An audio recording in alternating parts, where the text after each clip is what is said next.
Oh, t'as le temps pour un petit café? Ah, nickel, bien. Hier, là, j'étais avec un e-commerce en call et il me dit qu'il veut scaler avec les campagnes ads. Je me dis, ça y est, encore un qui dit le mot scale. On veut scaler, mais pourquoi à l'heure actuelle on n'arrive pas à scaler? C'est que vous avez sûrement atteint un plafond de croissance. Et en fait, scaler, c'est la conséquence du plateau de croissance que vous allez craquer. Donc, du coup, l'objectif premier, c'est pas de scale, c'est d'abord d'identifier le plateau, de mettre les moyens en place pour le craquer, et le craquer fort. Cappuccino, expresso. En fait, les plateaux de croissance, peut y en avoir plusieurs. Par exemple, le premier plateau que je vois le plus souvent, c'est celui du manque de créa. Très souvent, les e-commerce ne manquent pas de budget, ils manquent de créa. Aujourd'hui, Metads, le jeu, c'est le volume.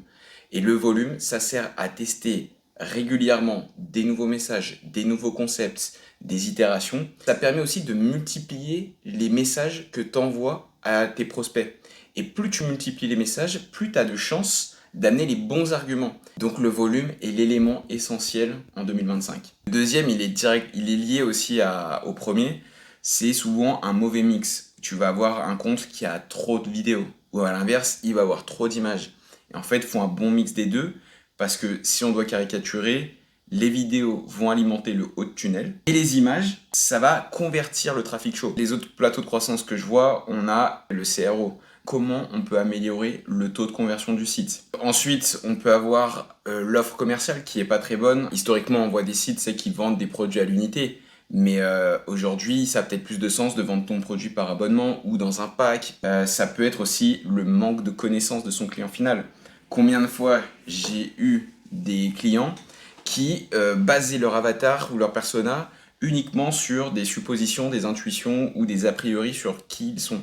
Ils ont une grosse connaissance produit, forcément ceux qui le fabriquent, mais ils n'ont pas une grosse connaissance du client. Donc ils savent comment vendre leur produit, mais ils ne savent pas comment leur produit est acheté. Ensuite, tu peux avoir une dilution du budget publicitaire. On veut être un peu sur tous les fronts parce que entendu que tel levier, tel levier, tel levier, ça fonctionne.